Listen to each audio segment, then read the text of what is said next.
Challenge তো সবসময় ছিল, সবসময় থাকবে। তবে সত্যি কথা বলতে এতগুলো মানে সমস্যা একসাথে সাধারণত কোনো দেশে হয় না। আমাদের চ্যালেঞ্জটা কোথায়?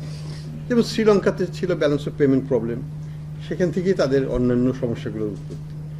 আমাদের কি শুধু ব্যালেন্স অফ পেমেন্ট প্রবলেম? না, আমাদের ব্যালেন্স অফ পেমেন্ট প্রবলেম তো আছে বা ছিল, সাথে কি ছিল?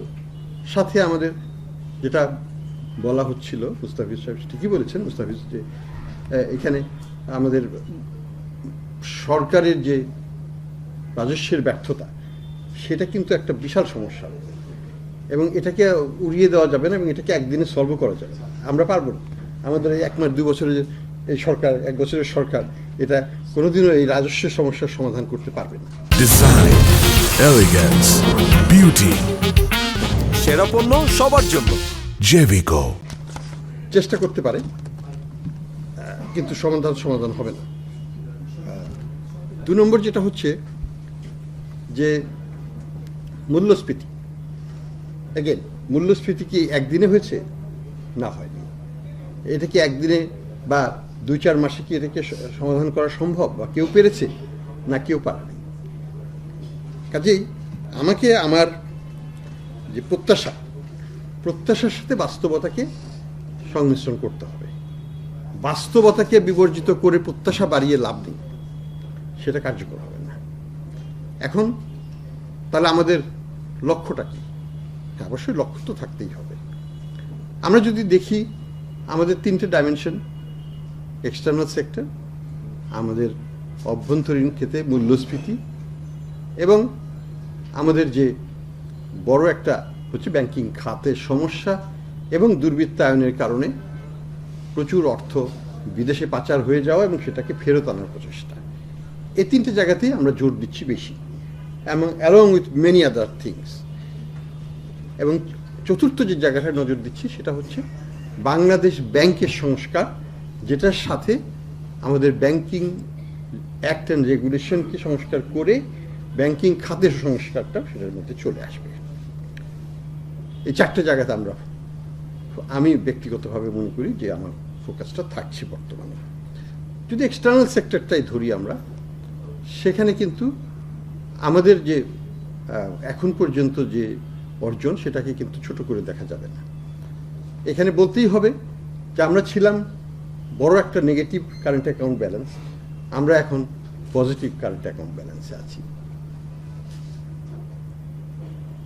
আমরা ছিলাম নেগেটিভ ফাইন্যান্সিয়াল অ্যাকাউন্ট, হয়েছে পজিটিভ ফাইন্যান্সিয়াল অ্যাকাউন্ট। আমাদের যে রিজার্ভের পতন, সেটাতে এখন আর নাই। সেটাতে এখন একটু একটু হলেও বাড়ছে, কমছে না। বাড়ছে কখন কনটেক্সটে? IMF-এ টাকা কি এসছে? আসে নাই, একটা পয়সাও আসে না। কিন্তু আমরা কি রিজার্ভ বাড়াতে পারছি? পারছি, নিজস্ব সক্ষমতাতেই আমরা পারছি। হ্যাঁ, আমাদের মূল যে শক্তি, অর্থাৎ আমাদের রেমিটেন্সের প্রবাহ, সেটা খুবই শক্তিশালী, কোনো সন্দেহ নেই। এখন পর্যন্ত 24% উপরে আছে এই মাসে।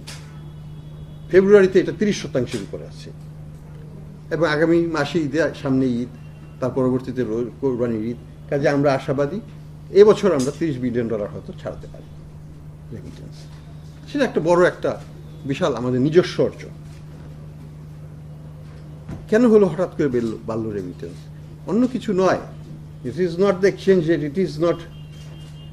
মূল কারণ হচ্ছে অর্থ পাচারটা উপরের শ্রেণীর থেকে যেটা হচ্ছে সেটা একটু কমে আসছে, সেটাই প্রতিফলন আমাদের এখানে অর্থটা চলে আসছে পাচার না হয়ে। মূল কারণ সেটাই বলে আমি মনে করি। এটা 2% ইনসেন্টিভ দেওয়াও নয়, এটা ওই এক্সচেঞ্জ রেটে 122 হওয়াও নয়। যে যার টাকা পাঠানো সেই টাকাই পাঠাচ্ছে, কিন্তু ডাইভার্সনটা কমে গেছে, ফলে রিটেনশনটা বেড়েছে এবং আমরা সেটার প্রতিফলন দেখতে পাচ্ছি। যদি বলেন এক্সচেঞ্জ রেটের কথা, অনেক কথাই লেখেন আপনারা পত্রিকায়, সবই প্রতি শ্রদ্ধাশীল, কিন্তু একটা জিনিস খেয়াল করবেন, $1 তো সেল করা হচ্ছে না। বাজার তো নিজস্ব গতিতেই মোটামুটি চলছে, কেউ তো এখানে ইন্টারভেনশন দিচ্ছে না, রিজার্ভ কমিয়ে বা রিজার্ভিং করে তো আমি এটাকে করছি না।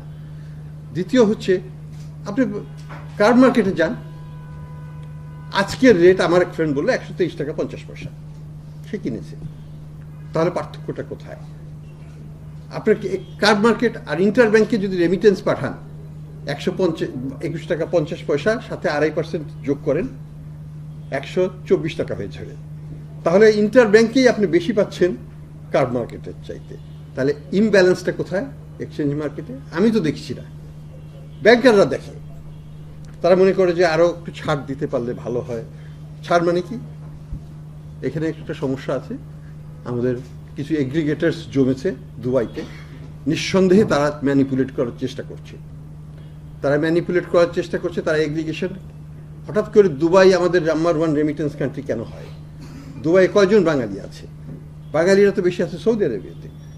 তারা কেন এখন 1 নম্বরে নাই, যেটা চিরকাল ছিল? এগ্রিগেটাররা সেখান থেকে কিনে এনে দুবাই থেকে নিয়ে তারা এখানে স্পেকুলেশন করার চেষ্টা করে। আমরা কি সেটাকে প্রশ্রয় দেব? আমার কাছে এক কূটনীতিক এসেছিলেন যে আমরা কেন একটা বিশেষ কোম্পানি থেকে ডলার কিনছি না। আমি বললাম ওই কোম্পানি যদি চায়, যা ইচ্ছা তারা চাইতে পারে, রেট 150 টাকায় চায়, কোনো অসুবিধা নেই। আমি আমার রেটে কিনবো, সেটা হচ্ছে 122 টাকার নিচে। অসুবিধাটা কি? আমি ক্রেতা হিসেবে আমরা ঠিক করব। প্রাইস তো দুবাইতে ঠিক হবে না, এক্সচেঞ্জের ঠিক হবে বাংলাদেশ ব্যাংকে, দুবাইতে নয় বা ওয়াশিংটনে নয়। কাজেই আমরা যেটা বলতে চাচ্ছি, fundamentally the market is in equilibrium. Fundamentally hour real effective exchange is also ভালো। আমাদের রেমিটেন্সের প্রবাহ ভালো, আমাদের এক্সপোর্টের প্রবাহ খারাপ নয়। Despite all the industrial unrest 13% growth আমরা দেখতে পাচ্ছি, এবং এটা সামনে একটু বাড়তেও পারে। কাজেই এক্সটার্নাল সেক্টরের রিজার্ভ পজিশন ইত্যাদি নিয়ে আমাদের শঙ্কিত হওয়ার কোনো কারণ আছে বলে আমার কাছে মনে হয় না। আমাকে যখন জিজ্ঞেস করেন উপর থেকে যে আমাদের কি চিন্তার বিষয়, আমি অন্ততপক্ষে রিজার্ভ এবং ফরেন এক্সচেঞ্জ কারেন্সি এগুলো নিয়ে চিন্তার কারণ নেই। চিন্তার অন্য কারণ অনেক আছে, সেগুলো নিয়ে চিন্তা করতে হবে। দ্বিতীয় যে জিনিসটা, ব্যাংকিং খাত, মূল্যস্ফীতি কথাই ধরি। মূল্যস্ফীতির ক্ষেত্রে এগেন আমি আগেও বলেছি, এখনও বলছি যে সাধারণত পলিসি টাইটেনিং শুরু হওয়ার পর থেকে 12 থেকে 18 মাস লাগে এটার এফেক্টটা পুরোপুরিভাবে বাস্তবায়িত করে। আমাদের ক্ষেত্রে 6 মাস গিয়েছে, 6 থেকে 7 মাস ধরলাম, আরও 5 মাস আমাদেরকে অন্তত পক্ষে লাগবে। তার থেকে 5 থেকে আরও 6, 5 থেকে 11 মাসের মধ্যে আমরা ভালো রকমের একটা আশা করব। এখানে ডিম্যান্ড সাইডে আমাদের যথেষ্ট সংযম দেখানো হচ্ছে, মনিটারি পলিসিকে টাইটেস্ট স্ট্যান্সেই রাখা হয়েছে। আমি পেইং ডিভিডেন্ড। আজকে যে আপনি জিজ্ঞেস করেন ট্রেজারি বিল রেট কত, এখানে তো আমাদের এমডি সাহেব আছেন, বলেন তো ট্রেজারি বিল রেট কত? 10-এর নিচে। 10-এর নিচে। 2 মাস আগে কত ছিল? 12-র উপরে,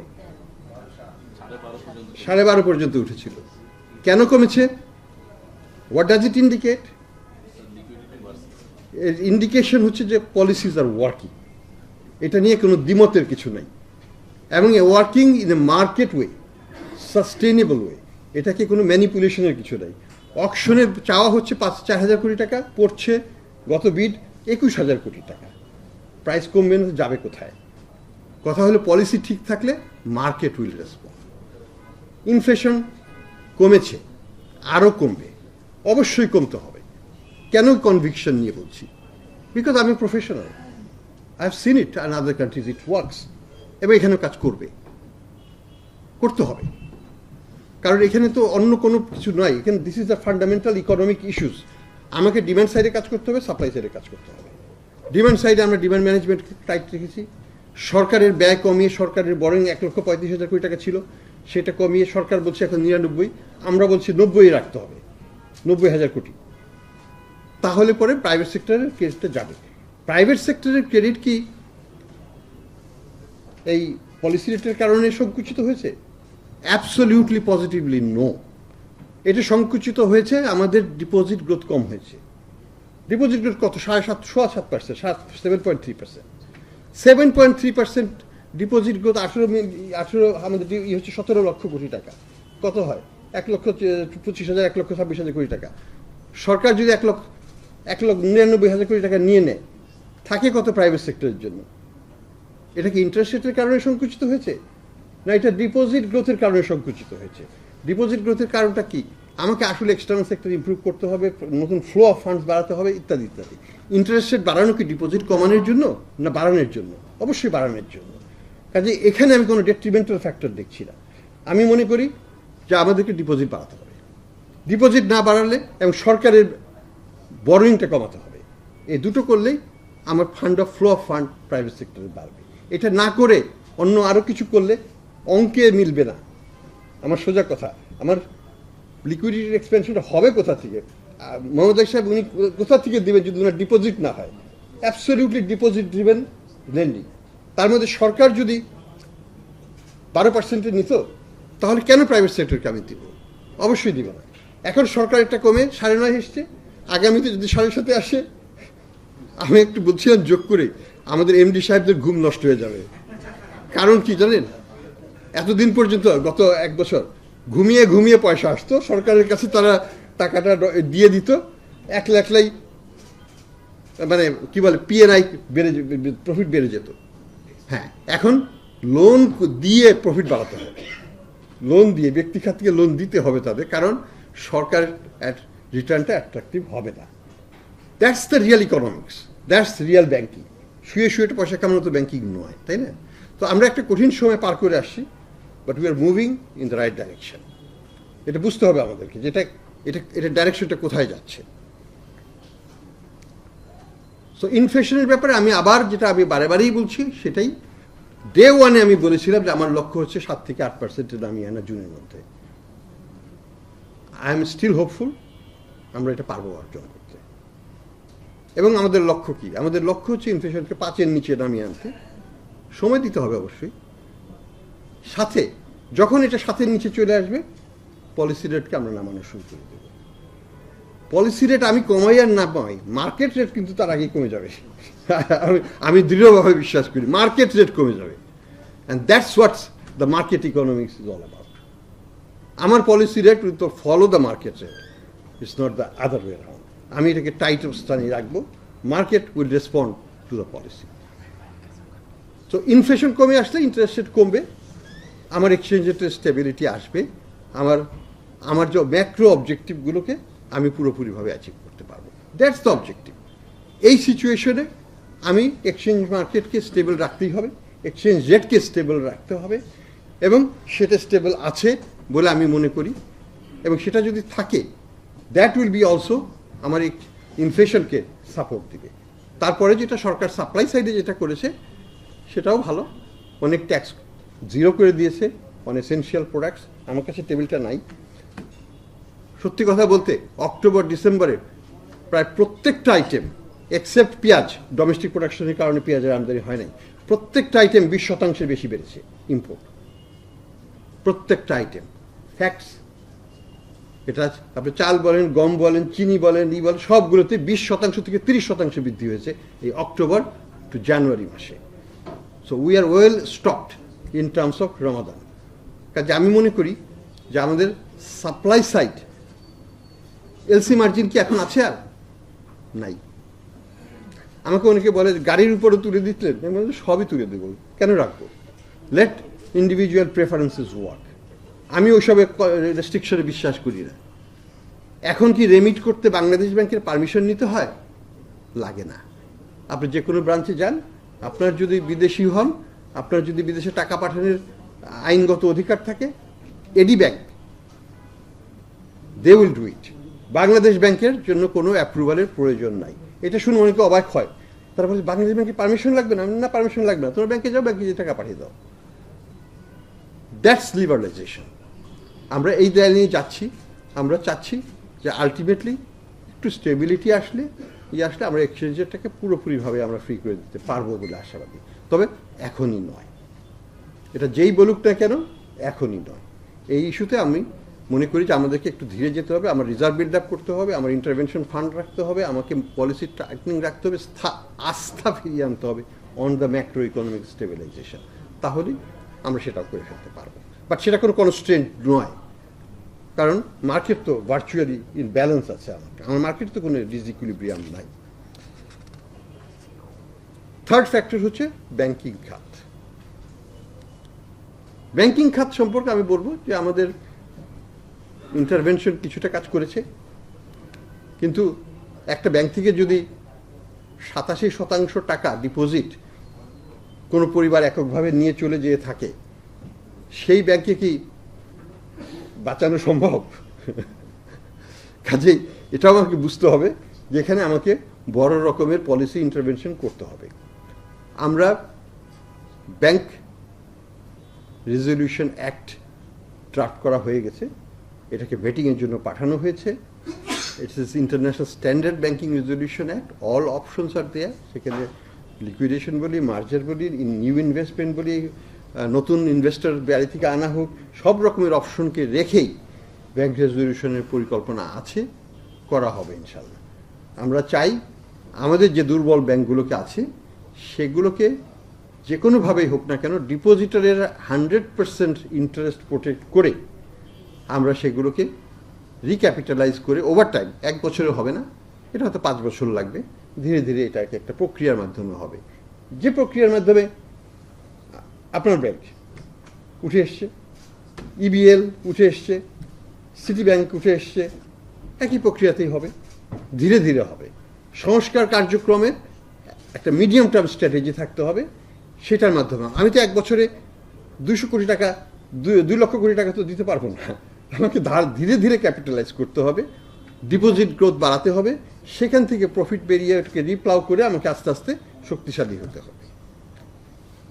গুড নিউজ যে সবচেয়ে বড় ব্যাংক যেটা সবচেয়ে বেশি আক্রান্ত হয়েছিল, ইসলামী ব্যাংক, 70-80 হাজার কোটি টাকা সেখান থেকে একটা পরিবার দোপাট করে নিয়ে গেছে। তারপরেও তো ব্যাংক দাঁড়িয়ে গেছে এবং তারা আবার ঋণ প্রদান শুরু করে দিয়েছে। ডিপোজিট গ্রোথ তো তাদের প্রচুর হচ্ছে। এই যে সাপোর্ট এবং ডিপোজিটারদের যে সাপোর্ট এবং আস্থা, এটা কিন্তু একটা ভাইটাল ইনগ্রেডিয়েন্টস। আমি আপনাদেরকে মাধ্যমে বলবো, আস্থাকে অনাস্থায় পরিবর্তন করবেন না, আস্থার জায়গায় আপনারাও কাজ করুন। আস্থা কিন্তু একটা জিনিস যেটা ইনট্যাঞ্জেবল, অদৃশ্য, কিন্তু বিশাল একটা শক্তি। এই শক্তিকে কাজে লাগাতে হবে।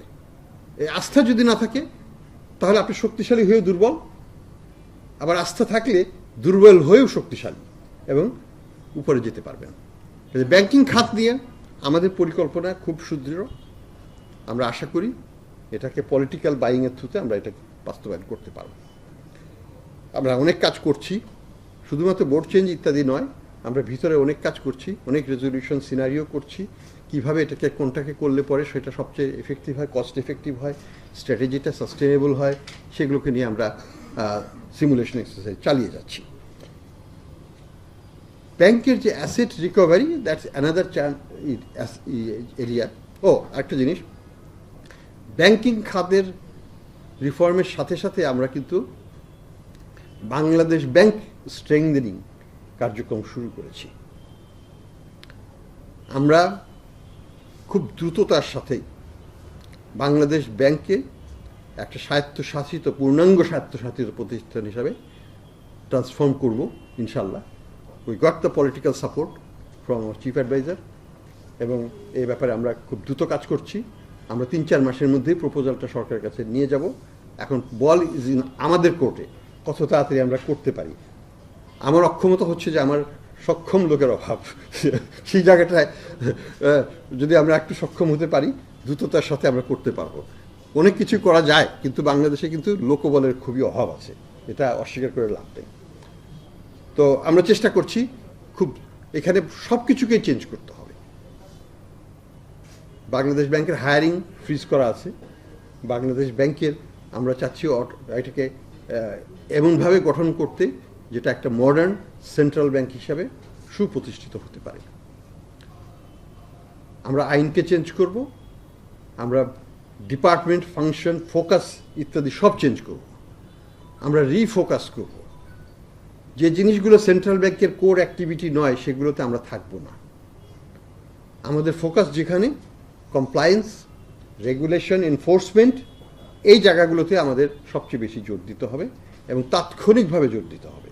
এই জায়গাটাতে আমরা আমাদের সর্বশক্তি প্রয়োগটা করব এবং সেন্ট্রাল ব্যাংকের দক্ষতা, কার্যকারিতা, ট্রেনিং ইত্যাদি এই জায়গাগুলোতে আমরা জোর দেব, যাতে এটা একটা সম্মানজনক প্রতিষ্ঠান হিসাবে আমরা গড়ে তুলতে পারি, যে প্রতিষ্ঠান হবে স্বাধীন এবং সরকারের উপর নির্ভরশীল নয়, সরকার দ্বারা যেন অবদমিত না হয় সেইভাবেই যেন আমরা সেন্ট্রাল ব্যাংকিং গড়ে তুলতে পারি। অ্যাসেট রিকভারি হচ্ছে আরেকটা পার্ট, যেটা নিয়ে প্রশ্ন উঠেছিল। অবশ্যই ইটস এ মেজর চ্যালেঞ্জ। এটা কি সম্ভব? অবশ্যই সম্ভব। আমরা জানি মালয়েশিয়া টাকা ফেরত দিতে পেরেছে, পুরোটা না পারলেও অনেকখানি পেরেছে। আমরা জানি নাইজেরিয়া পেরেছে। তাদের সবার ক্ষেত্রেই কিন্তু হেড অফ দ্য স্টেটকেই তারা লায়াবল করে কিন্তু এটা করেছে। নাইজেরিয়া পেরেছে, অ্যাঙ্গোলা পেরেছে। অ্যাঙ্গোলা $15.6 বিলিয়ন পেয়েছে। It's a huge amount of money. তো আমরা কেন আশা ছাড়ব? অবশ্যই চেষ্টা করব। আমরা ইতিমধ্যেই প্রচুর সহযোগিতা পাচ্ছি বিদেশিদের কাছ থেকে। তারা ইভেন অ্যাট দ্য মোমেন্ট তাদের লোক বাংলাদেশে এসে ট্রেনিং দিচ্ছে আমাদের লোকদেরকে কীভাবে একটা কেস ইনভেস্টিগেশন চালাতে হয়। আমরা জানি না, সত্যি কথা বলতে আমাদের দুর্বলতা প্রকট। আমরা জানি আমাদের কোর্টগুলোতে নিয়ে যেয়ে একটা সোর্ট করে, বিদেশের কোর্টে আমরা মামলা কোনোদিন করি নাই। আমরা জানি না তাদের স্ট্যান্ডার্ডটা কী, তাদের যে মানে যেটাকে বলা হয় একটা হচ্ছে সিভিল ল, একটা হচ্ছে ক্রিমিনাল ল। ক্রিমিনাল প্রসিকিউশনের যে স্ট্যান্ডার্ড, সেই স্ট্যান্ডার্ড মিট করার মতো আমাদের যোগ্যতা কতখানি আছে সেটা প্রশ্নবিদ্ধ, কিন্তু আমরা চেষ্টা করছি। আমরা অনেকগুলো ইনভেস্টিগেশন টিম করেছি, তাদের নিরাপত্তা এবং তাদের কাজের জন্য আমরা সেপারেট অফিস করেছি 12টা, এবং সেখানে অ্যাক্সেস কন্ট্রোল সব কিছু সেখানে রেখেই কাজ করতে হবে। বিদেশিদের কাছ থেকে যেসব তথ্য আসবে সেগুলোকেও যেন আমরা রক্ষণ করতে পারি, সেই দিকেও আমরা নজর দিচ্ছি। আমরা চেষ্টা করছি, আমাদের লক্ষ্য সব কিছু। এখানে অ্যাঙ্গোলার $15 বিলিয়ন আনতে 5 বছর সময় লেগেছে। 4 থেকে 5 বছরের নিচে কেউ পারে নাই, এটাই বাস্তবতা। কাজে আমরা 1 বছরে কতখানি করতে পারবো সেটা আমরা জানি না, কিন্তু আপনাদের কাছে আশা থাকবে যে পরবর্তী সরকার যেই আসুক না কেন, তারা যেন প্রক্রিয়াটাকে ধরে রাখে, চলমান রাখে এবং আলটিমেট পয়েন্টে নিয়ে যায়। এখানে যেন কোনো রকমের পলিটিক্যাল কম্প্রোমাইজ না হয়, এটা আমাদের প্রত্যাশা। এখানে কন্টিনিউটি না থাকলে সাকসেস হবে না। আমরা হয়তো ম্যাক্সিমাম এটাকে নিয়ে কিছু কিছু ক্ষেত্রে হয়তো এই বছর যদি আমরা ম্যাক্সিমাম পেতে পারি, অ্যাসেট ফ্রিজ করতে পারি, তার বেশি তো পারবো না। বিদেশে আমরা টকিং অফ বাংলাদেশে অ্যাসেট ফ্রিজ আমরা আজকেই করতে পারি, কিন্তু বিদেশে করাটা তো আর অত সহজ নয়। পরবর্তীকালে যে মামলা হবে ইত্যাদি হবে, সেটার প্রসেসে 4 থেকে 5 বছর সময় লাগবে, এবং সেটাকে দিতে হবে। সেটাকে শর্টকাট করার কোনো উপায় নেই আমাদের পক্ষে। আমরা চেষ্টা করব যেন পরবর্তী সরকারও সেটাকে কন্টিনিউ করে এটাকে একটা সাকসেসফুল রেজলিউশনে নিয়ে যায়। আমাদের দিক থেকে শুরুটা করে দেওয়া সম্ভব হবে অবশ্যই। ফাইনালি যেটা হচ্ছে, এখানে আমরা দুটো জিনিস করছি। আমরা কিছু কেস যেটা ক্রিমিনাল কেস হিসাবে যেতে পারে যোগ্য, সেগুলোকে আমরা ক্রিমিনাল কেস হিসাবে ইন্টারন্যাশনাল কোর্টে নিয়ে যাব। আর যেগুলো নন ক্রিমিনাল অর্থাৎ সিভিল কেস, সেখানে শুধুমাত্র লক্ষ্য হচ্ছে টাকা উদ্ধার, ব্যক্তিকে ফেরত নেওয়া নয়, সেক্ষেত্রে আমরা লয়ারদের সাথে, আমরা ইন্টারন্যাশনাল ল ফার্মের সাথে আমরা কথাবার্তা বলছি। আমরা দুটো ট্র্যাকেই এগোচ্ছি। আমরা বড় কেসগুলোকে ক্রিমিনালিটির সংজ্ঞায় যদি আমরা ফেলতে পারি তো ফেলবো, না হলে এটা সিভিল কেস হয়ে যাবে। এই ডিটারমিনেশনটা আমরা ইন্টারন্যাশনাল এক্সপার্ট যারা আসছেন, যারা ওয়ার্ল্ড ব্যাংকের স্টার টিম আছেন, ISCCC আছেন, আইকার আছেন, এরা সবাই আমাদেরকে সহায়তা দিচ্ছেন। We are very grateful for that. এবং এই সহায়তা নিয়ে আমরা কিন্তু এই ডিটারমিনেশনটাও করবো, এবং যেগুলোকে আমরা মানে সিভিল স্যুটের পর্যায়ে থাকবে সেগুলো আমরা ল ফার্মগুলোকে দিয়ে তাদের পেছনে আমরা চেষ্টা করব অর্থ উদ্ধারের জন্য। ফাইনালি যে প্রশ্নটা এসছে সেটা হচ্ছে যে আমাদের LDC গ্র্যাজুয়েশন ইস্যু। এখানে আমি জানি না সরকারের কি মত, সেটা আমার পক্ষে বলা সম্ভব নয়। আমার ব্যক্তিগত মত হচ্ছে যে আমরা কিন্তু already we are all criteria we are graduated. It's a matter of stamping and duty স্ট্রাকচারের ব্যাপার। Bangladesh is already an outlier as an LDC। আমাদের সমগোষ্ঠী কেউ আর LDCতে নাই। That's the fact of the matter. আমাকে 2019 সালে বা 18 সালের দিকে একবার না মুহিত সাহেব থাকতে, এটা কত সাল হবে, 17-18 দিকে নিউ ইয়র্কে পাঠানো হলো অ্যালং উইথ সরকারের ডেলিগেশনের সাথে টু নেগোশিয়েট যে এলডিসি গ্র্যাজুয়েশনটা আমরা কবে করতে পারবো ইত্যাদি ইত্যাদি। তখনই কিন্তু আমরা জানতাম যে এটা 2021 সালেই করা সম্ভব ছিল। আমাদের ইন্ডাস্ট্রির চাপে আমরা তখন ওইখানে নেগোশিয়েট করি এটাকে এই 26 সালে নিয়ে আসার জন্য, এবং এই কারণে এটাকে পিছিয়ে দেওয়া হয়। আসলে কিন্তু বাংলাদেশ 2021 সালেই গ্র্যাজুয়েটেড, চাইলে পরে তখনই করা যেত। এখন কথা হলো যে এন্ডলেসলি কি আমরা এটা পিছিয়ে যাব, নাকি উই উইল ক্রস, আমরা ওই দড়ির শেষ প্রান্তটা পার হব, নাকি দড়িটাকে সরাতেই থাকবো। রেসের তো একটা লিমিট থাকা উচিত। আমি মনে করি আমাদের ইন্ডাস্ট্রি, আমাদের business community should shape up, prepare for graduation. গ্র্যাজুয়েশনের অনেক ভালো দিক আছে। দরিদ্র হয়ে থাকার মধ্যে কোনো সম্মান নাই। আমরা কেন মধ্যমায়ের দেশ হতে পারবো না? আমরা তো মধ্যমায়ের দেশ হিসাবে আছি, আমরা তো নিম্নমায়ের দেশ নই। কেন আমাদেরকে ছাপ দিয়ে রাখবো শুধুমাত্র একটা ট্যারিফের একটা ইয়ের জন্য? ওটাকে কি আমরা ওভারকাম করতে পারি না? অবশ্যই পারি। আমাদের ভিতরের যে ইনএফিসিয়েন্সিগুলো আছে, আমাদের পোর্টে, আমাদের ট্রান্সপোর্টে, আমাদের বিভিন্ন ব্যুরোক্রেটিক লাল ফিতে দৌড়াতে, এগুলোকে যদি আমরা কমাতে পারি, 15% কেন, আমি মনে করি যে 30% এফিসিয়েন্সি গেন এইখানেই করা সম্ভব। আমাদেরকে সেই দিকে যেতে হবে। কাজে আমি মনে করি যে এলডিসি গ্র্যাজুয়েশনের যে ন্যারেটিভ, আমার ব্যক্তিগত মত হলো এটাকে চেঞ্জ করে ফেলা। এই ন্যারেটিভটিকে পজিটিভে নিয়ে আসা, যে we are graduating, celebrate it as a graduation, not মাথা চাপড়ানো না যে কেন গ্র্যাজুয়েট হলাম। কেউ কি মাথা চাপড়ায় গ্র্যাজুয়েট হলে? তা তো চাপড়ানোর কথা নয়, তা তো সেলিব্রেট করার কথা, তাই না? ক্যাপ ছুড়ে দিয়ে যে আমি গ্র্যাজুয়েটেড। তো I think we should celebrate like that, that we are successful, we are no longer a charity given country, we are graduating, and as a nation we should be proud of that and we should move towards that. That's my personal view, not an official view. এটিকে আমি বিশেষভাবে উল্লেখ করতে চাচ্ছি। তো অনেক বেনিফিটও আছে LDC গ্র্যাজুয়েশনের, আমাদের রেটিং, আমাদের বিদেশের সাথে সম্পর্ক, আমাদের অ্যাক্সেস টু ক্যাপিটাল, অনেক দিক থেকে কিন্তু এটা আবার পজিটিভ দিকেও নিয়ে আসতে পারে। আমি মনে করি পৃথিবীর সব উন্নত দেশই যদি নন এলডিসি হয়ে উন্নয়নের দিকে থাকতে পারে, আমরা কেন পারবো না? অবশ্যই পারবো। আমাদের সেই দিকেই যেতে হবে, শুধু পিছন দিকে তাকিয়ে লাভ নেই। তো ধন্যবাদ। আমাদের কাজ করতে হবে অবশ্যই, সেই কাজ প্রচেষ্টায় আমরা আছি, থাকবো। দোয়া করবেন।